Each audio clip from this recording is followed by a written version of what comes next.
வைணவ திருக்கோயில்களில், சைவ திருக்கோயில்களில், அறுவடை வீடுகளில், முத்தாரம்மன், வடக்கத்தி அம்மன், வீரகாளி அம்மன் என்ற கிராமப்புறத்து அம்மன் கோவில்களில் அங்கே பூசை நடக்கவும், அந்த ஆலயங்களிலே வழிபாடுகள் சிறப்பாக நடக்கவும் அனைத்து பாதுகாப்பையும் ஏற்படுத்தி கொடுத்து ஆயிரக்கணக்கான ஆலயங்களிலே குடமுழுக்கையும் நம்முடைய முதலமைச்சருடைய ஏற்பாட்டின் பேரிலே நடத்திவிட்டார். அவர் அங்கே இருந்து வருகிறாரே, பக்கத்திலே நரிக்குடி என்று ஊர் இருக்கிறது. அங்கே இருக்கக்கூடிய இஸ்லாமிய பெருமக்கள் மத்தியிலே போய் நீங்கள் பாத்திமா ஊதுங்கள் என்று சொல்லக்கூடிய பண்பாடும் அவருக்கு இருக்கிறது. முருகன் கோயிலுக்கு போய்விட்டு வருகிறோம், கொடுக்கிற ஊதியை பூசிக்கொள்ளக்கூடிய தன்மையும் இருக்கிறது. எல்லோருக்கும் பொதுவானவர், ஆற்றல் நிறைந்தவர். இந்த கூட்டணி மிகப்பெரிய வெற்றி பெறும் என்பதற்கு நான் தமிழகம் பூராவிலும் இருந்து வருகின்ற தகவல்களை வைத்து சொல்லுகிறேன். 200 இடங்களுக்கு மேல் திமுக கழகத்தின் தலைமையிலான கூட்டணி ஜெயிக்கும். திமுக கழகம் தனிப்பெரும்பான்மை பெறும். திமுக கழகம் தனக்கு கிடைத்த பெரும்பான்மையின் அடிப்படையிலேயே அமைச்சரவை அமைக்கும். No question of coalition government. கூட்டணி மந்திரி சபை என்ற பேச்சுக்கே இடம் கிடையாது. திமுக கழகமே ஆன் இட்ஸ் ஓன் அவர்களுக்கு கிடைக்கிற பெரும்பான்மையை கொண்டு அமைச்சரவை அமைக்கும். இந்தியாவுக்கே வழிகாட்டுகின்ற ஒரு அரசை, திராவிட மாடல் அரசை நம்முடைய முதலமைச்சர் அவர்கள் நடத்தி வருகிறார்கள். எடப்பாடி பழனிசாமி சட்டம் ஒழுங்கை பேசுகிறார். நான் பழனிசாமியை பார்த்து கேட்கிறேன், நீங்கள் அந்த தூத்துக்குடி மண்டலத்தையே நாசமாக்க துணிந்த படுபாவி அனில் அகர்வாலின் எடுபிடிதானே நீங்கள்? அதனால் தானே அங்கே 13 பேர் படுகொலை செய்யப்பட்டார்கள், சுட்டுக் கொல்லப்பட்டார்கள். அந்த இரவிலேயே நான் தூத்துக்குடிக்கு சென்றேன். 8 மணிக்குள்ளாக ஸ்னோலின் 11வது வகுப்பு படிக்கிற மாணவி, பள்ளிக்கூடத்துக்கு போகிற மாணவி, சிரசிலே குண்டு பாய்ந்து தலை வெடித்து மூளை மண்ணிலே சரிய ஒரே ஒரு பெண் குழந்தை அந்த பெற்றோருக்கு. முட்டி மோதி சுவற்றிலே மோதி கதறி கதறி அழுதார்கள். அடுத்து மீனவர் தெருவுக்கு போறார். அங்கே ஜான்சி என்கின்ற அந்த சகோதரி தூக்குவாளியிலே மகளுக்கு சோறு கொண்டு போகிற நேரத்திலே வேகமாக வந்து பக்கத்தில் இருந்து நெற்றி பொட்டிலே சுட்டார்கள். அவரும் தலை வெடித்து கீழே விழுந்து இறந்து போனார். இப்படி 13 பேர் படுகொலை செய்யப்பட்டார்களே. எடப்பாடி அவர்களே, நீங்கள் ஸ்டெர்லைட் காரனுடைய ஏஜெண்டாகத்தானே அந்த துப்பாக்கி சூட்டுக்கு காரணமானீர்கள். நான் இதை பேசும் தகுதி படைத்தவர். அந்த அனில் அகர்வால் என்கின்ற உலக கோடீஸ்வரன் அடியேனை சந்திக்க தலைகீழாக நின்றார். ஒரு நிமிடம் கூட அவனை பார்க்க மாட்டேன். கோடிகளை வீசி சிலரை வளைக்கலாம், வைகோவை நெருங்க முடியாது என்பதை நிரூபித்து காட்டிய அந்த தகுதியோடு இவ்வளவு படுகொலைக்கும் காரணம் நீங்கள். ஜெபராஜ், பென்னிக்ஸ் தகப்பனும் மகனும் காவல் நிலையத்துக்கு கொண்டு செல்லப்பட்டு சித்திரவதை செய்யப்பட்டு கொல்லப்பட்டார்களே. அதற்கு காரணமான கொலையாளிகளுக்கு 2 மரண தண்டனை போல நீதிபதிகள் தீர்ப்பு வழங்கி இருக்கிறார்கள். அந்த கொடுமை நடப்பதற்கும் அந்த காவல்துறை அந்த கொடுமை நடத்துவதற்கும் நீங்கள் தானே காரணம். இப்பொழுது வேடரத்தத்திலே ஒரு சின்னஞ்சிறுமி 11வது வகுப்பு படிக்கிற சிறுமி, அந்த வீட்டுக்கு நான் போனேன் காலை 8 மணிக்கு. வீட்டிலே கட்டில் கிடையாது, ஃபேன் கிடையாது, கழிப்பறை கிடையாது.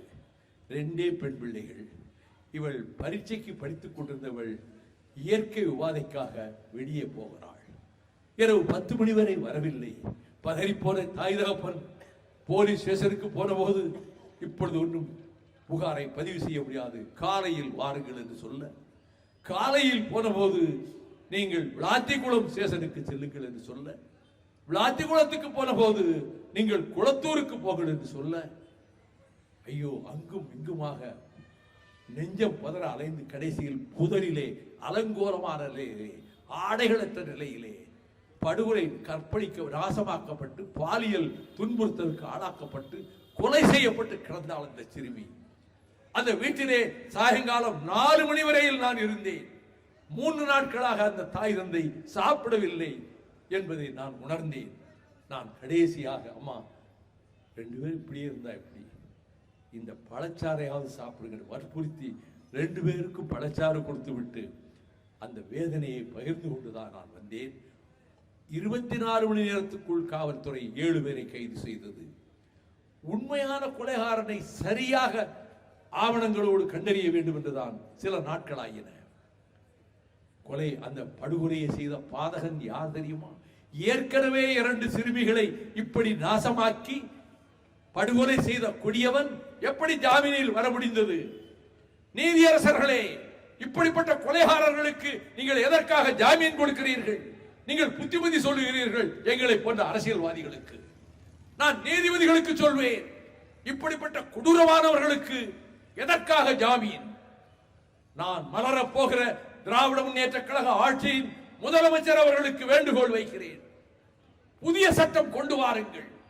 பாலியல் பலாத்காரத்திலே ஈடுபடுகின்ற கயவர்கள் எந்த காரணத்தை முன்னிட்டும் ஜாமீனில் வெளிவர முடியாத பிரிவுகளில் ஆயுள் பரியந்தம் வாழ்நாள் முழுவதும் ஜெயிலிலே இருக்கின்ற விதத்தில் புதிய சட்டம் கொண்டு வாருங்கள். நீங்கள் கொண்டு வருவீர்கள் என்ற நம்பிக்கையோடு இதை நான் வேண்டுகோளாக வைக்கிறேன். இவ்வளவு படுபாதக செயலில் ஈடுபடுகின்றவர்களை நாட்டிலே நடமாடிக்கொண்டிருக்கிற நேரத்திலும் தமிழ்நாட்டினுடைய வாழ்வாதாரங்களை காப்பதற்காக, ஸ்டெர்லைட் நச்சாலையை விரட்டி அடிப்பதற்காக, முல்லை பெரியார் பென்னிக்குக் அணையை காப்பதற்காக பல ஆண்டுகள் போராடி இருக்கிறேன். உயர் நீதிமன்றத்தில், உச்ச நீதிமன்றத்தில் வாதாடி இருக்கிறேன், போராடி இருக்கிறேன். நெய்வேலி நிலக்கரி நிறுவனம் வடநாட்டு பெருமுதலாளிகள் கையிலே விற்பதற்கு மத்திய அரசு முடிவெடுத்திருந்த நிலையில் 24 தொழிற்சங்க தலைவர்கள் என்னை சந்தித்து கொடுத்த கோரிக்கை எடுத்துக்கொண்டு அடல் பிஹாரி வாஜ்பாய் அவர்களை வீட்டிலே போய் சந்தித்து இந்த முடிவு கொடூரமானது.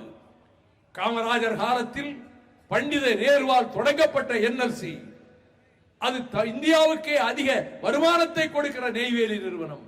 அதை ஏன் வடநாட்டு முதலாளிகள் பங்குகளை வாங்குவதற்கு ஏற்பாடு செய்கிற வகையிலே டிஸ்இன்வெஸ்ட்மென்ட் பாலிசி கொண்டு வந்தீர்கள்? முடிவை மாற்றுங்கள் என்ற போது கேபினெட் முடிவெடுத்து விட்டதே, நான் என்ன செய்ய முடியும் வைகோ என்ற போது பீகாரிலே போய் வைகோ என் சுவீகார புத்திரனை போன்றவன் என்று என்னை பாராட்டினீர்களே. நான் பிறந்த தமிழ்நாட்டுக்கு ஏதாவது நான் செய்ய வேண்டாமா? நான் பிறந்ததற்கு ஏதாவது பலன் இருக்க வேண்டாமா? இதை நீங்கள் செய்து கொடுக்க வேண்டாமா என்ற போது அவர் அப்படியே கலங்கி விட்டார். 2 நிமிடம் கழித்து சொன்னார், I will change the decision. திட்டத்தை கைவிடுகிறேன். நெய்வேலி நிலக்கரி நிறுவனத்தை பங்குகளை விற்க மாட்டோம் என்று அறிவிக்க வைத்தவன் தான் காரியாவட்டி மேடையிலே நின்று பேசிக் கொண்டிருக்கிறான். ஆக தமிழ்நாட்டின் வாழ்வாதாரங்களை காப்பதற்காக என் வாழ்க்கையே அர்ப்பணித்துக் கொண்டுதான் போராடி இருக்கிறேன். 62 ஆண்டுகள் 5½ வருடம் சிறையிலே இருந்திருக்கிறேன். மொத்தத்தில் 6500 கிலோமீட்டர் நடந்திருக்கிறேன்.